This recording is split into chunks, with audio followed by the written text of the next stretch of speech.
ભરૂચ જિલ્લા જેલ ખાતે રક્ષાબંધનના પવિત્ર પર્વની લાગણીસભર માહોલમાં ઉજવણી કરવામાં આવી હતી।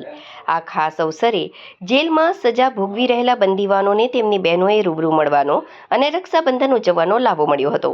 બહેનોએ પોતાના ભાઈઓને તિલક કરી મોં મીઠું કરાવી પ્રેમપૂર્વક કાંડે રાખડી બાંધી હતી। લાંબા સમય બાદ ભાઈને મળતા અનેક બહેનોની આંખોમાં ખુશી અને લાગણીના આંસુ છલકાયા હતા। બહેનના પ્રેમ અને આશીર્વાદ મેળવીને અનેક બંદીવાનો પણ ભાવુક થઈ ગયા હતા।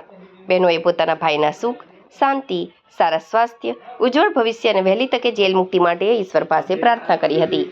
ભાઈ બહેનના મિલનથી જેલ પરિસરમાં અત્યંત ભાવુક વાતાવરણ સર્જાયું હતું।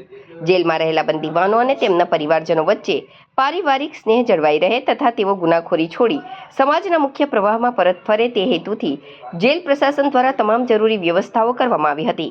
ગુજરાત જેલ વિભાગ આવા તહેવારોની ઉજવણી દ્વારા બંદીવાનોમાં માનવીય મૂલ્યો, પારિવારિક જવાબદારી અને સકારાત્મક જીવન જીવવાની ભાવના કેળવાય તેવો અભિગમ ધરાવે છે। પરિવાર સાથેનું ભાવાત્મક જોડાણ બંદીવાનોના સામાજિક અને માનસિક પુનર્વસન માટે અત્યંત મહત્વપૂર્ણ છે। આ પ્રસંગે જેલ અધિક્ષક એનપી રાઠોડે બંદીવાનો તથા તેમના પરિવારજનોને રક્ષાબંધન પર્વની શુભેચ્છાઓ પાઠવી હતી। સમગ્ર કાર્યક્રમ શાંતિપૂર્ણ અને સુવ્યવસ્થિત માહોલમાં સંપન્ન થયો હતો। હું એનપી રાઠોડ, ભરૂચ જિલ્લા જેલ અધિક્ષક। આજ રોજ ભાઈ બહેનના પવિત્ર રક્ષાબંધન તહેવાર નિમિત્તે અત્રેની જેલ ખાતે ભાઈ પોતાની બહેન સાથે રાખડી બંધાઈ શકે, મોઢું મીઠું કરાવી શકે તે માટે અલગ એક સુવિધા ઊભી કરવામાં આવી છે।